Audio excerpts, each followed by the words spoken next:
kalibugan ay mahirap labanan, pero kaya mo itong talunin kung haharapin mo ng diretsyo. Huwag mo itong pagandahin. Huwag mo ring isisi sa iba. Ikaw ito. Pinili mo ito. Magpakatotoo tayo. Kung gusto mong matalo ang pagnanasa mo, tigilan mo ang pagdadahilan at akuin mo yung ginagawa mo. Walang ibang may kontrol sa utak mo kundi ikaw. Unang hakbang, tigilan mo ang pagsisi sa iba. Isa sa pinakamalaking kasinungalingan na sinasabi ng lalaki sa sarili niya, may ibang may kasalanan kung bakit siya nadadala ng libog. Iniisip mo kasalanan nila dahil sa suot nila, kasalanan nila dahil pinapakita nila ang katawan nila, parang pamilyar, no? Kapag nahuli mo sarili mong ganyan mag-isip, tumigil ka. Walang pumipilit sa'yo na mag-isip ng malaswa, ikaw ang gumagawa niyan. Walang pumilit sa'yo na tumingin ulit, walang pumilit sa'yo na magpantasya, pinili mo. Tanungin mo sarili mo, kung kapatid mo, nanay mo, or anak mo ang nakasuot ng ganyan, malilibugan ka ba? Hindi. So bakit sa ibang babae, oo, dahil kulang ka sa respeto? Hindi magkasama ang kalibugan at tunay na pagmamahal. Kapag libog, ginagawa mong bagay ang tao. Kapag may respeto ka, tao ang nakikita mo. Ang totoo, ang pagnanasa na yan senyales na may mali sa loob mo. Ikalawang hakbang, kilalanin mo kung ano talaga ang pagnanasa. Kapag tinitingnan mo ang isang tao na may pagnanasa, hindi mo siya minamahal. Ginagawa mo lang siyang bagay para sa sarili mong gusto. Hindi ganyan ang tamang pagtrato sa tao.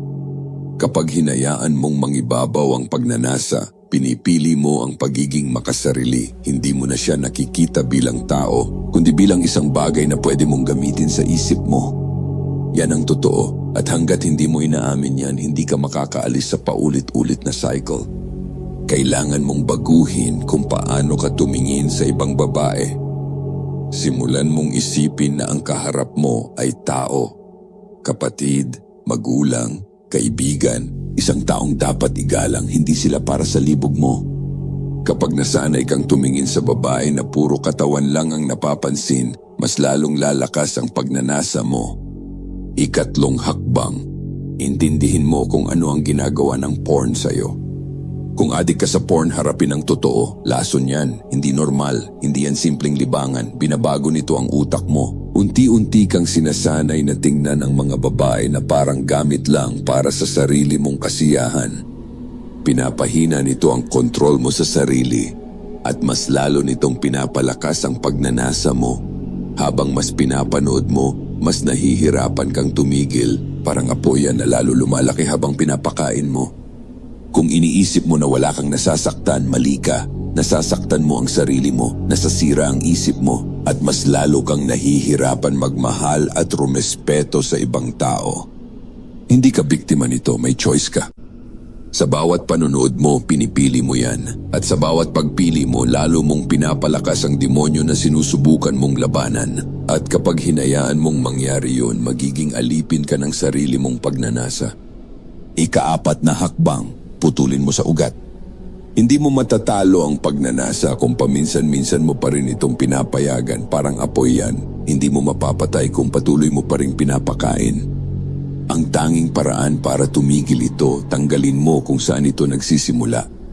Iwasan mo ang mga bagay na nagpapagising ng pagnanasa mo, mga pinapanood mo, mga tinitingnan mo, mga lugar na pinupuntahan mo, mga sitwasyon na alam mong babagsak ka. Kung alam mong dun ka nadadapa, huwag ka na pumunta. Ganun kasimple, ganun din kahirap. Hindi ito tungkol sa motivation, hindi tungkol sa mood, disiplina ito, control ito, decision ito. Kung hindi mo puputulin sa pinagmulan, paulit-ulit ka lang babalik. Hindi mawawala ang pagnanasa kung patuloy mo itong pinapakain. Kung gusto mong manalo, kailangan mong maging handa na iwan ang mga bagay na nagpapahina sa'yo. Ikalimang hakbang, tigilan mong pakainin ang pagnanasa mo. May isang kasabihan, kung ano ang pinapakain mo, yun ang lumalakas. Habang mas pinapakain mo ang pagnanasa mo, lalo itong lumalakas. Sa bawat beses na nagpapadala ka, lalo mong pinapahirapan ang sarili mo sa susunod. Sa bawat beses na lumalaban ka, unti-unti mong sinasanay ang isip at katawan mo na kontrolin ang sarili mo. Lumalaki ang pagnanasa kapag lagi mo itong sinusunod. Humihina ito kapag tinatanggihan mo. Kaya putulin mo ang mga bagay na nagpapalakas nito. Limitahan mo ang mga pinapanood mo. Iwasan mo ang mga lugar na alam mong mahina ka. Bantayan mo pati kamay at isip mo. Kailangan mong maging mahigpit sa sarili mo, walang palusot. Hindi sapat na tumigil ka lang. Kailangan mo itong palitan ng ibang gawain. Mag-focus ka sa mas mahalagang bagay, magtrabaho ka, magpalakas ng katawan, maghanap ka ng direksyon, higit sa lahat magdasal. Pag may direksyon ka, mas madali mong makokontrol ang sarili mo. Ika-6 na hakbang, huwag mong labanan mag-isa. Hindi mo matatalo ang pagnanasa kung ikaw lang ang lalaban. Mas lumalakas ito kapag nag-iisa ka. Kapag walang nakakaalam sa pinagdadaanan mo, kapag tahimik ka lang, kapag tinatago mo lang. Kaya kailangan mo ng taong mapagkakatiwalaan. Kaibigan, kapatid, isang lalaki na makikinig sa iyo nang hindi ka huhusgahan. Sabihin mo yung totoo.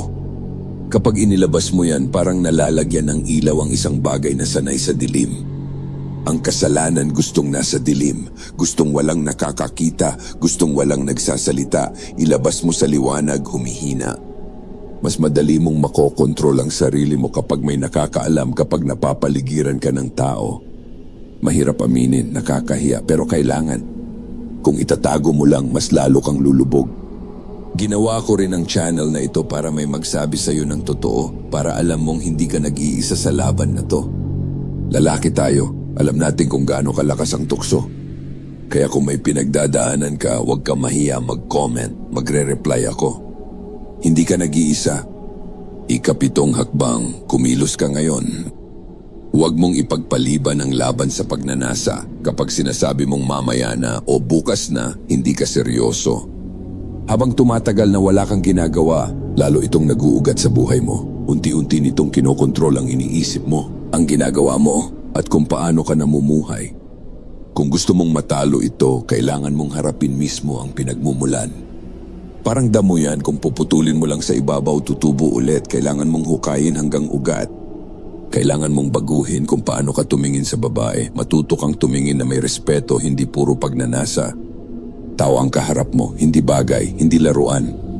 Ang laban na ito, desisyon mo. Sa bawat beses na nagpapadala ka, pinipili mo. Sa bawat beses na lumalaban ka, pinipili mo rin. May control ka, may responsibilidad ka. Hindi madali ang laban na ito. May mga araw na parang imposible. May mga oras na gusto mo nang sumuko. Pero habang lumalaban ka, unti-unti kang lumalakas. At kapag nanalo ka sa laban na ito, magbabago ang buhay mo. Hindi lang ito tungkol sa pagtigil sa isang bisyo. Tungkol ito sa pagiging taong may kontrol sa sarili, may respeto, may disiplina. Simulan mo ngayon. Kung tumama sa iyo ang mensaheng to, huwag mong sariliin, i-share mo. Ipakita ang suporta sa pamamagitan ng pag-like sa video na to. Huwag kalimutan mag-subscribe para sa mas marami pang unfiltered lessons kagaya nito. Tayo ang Sakdal Laya.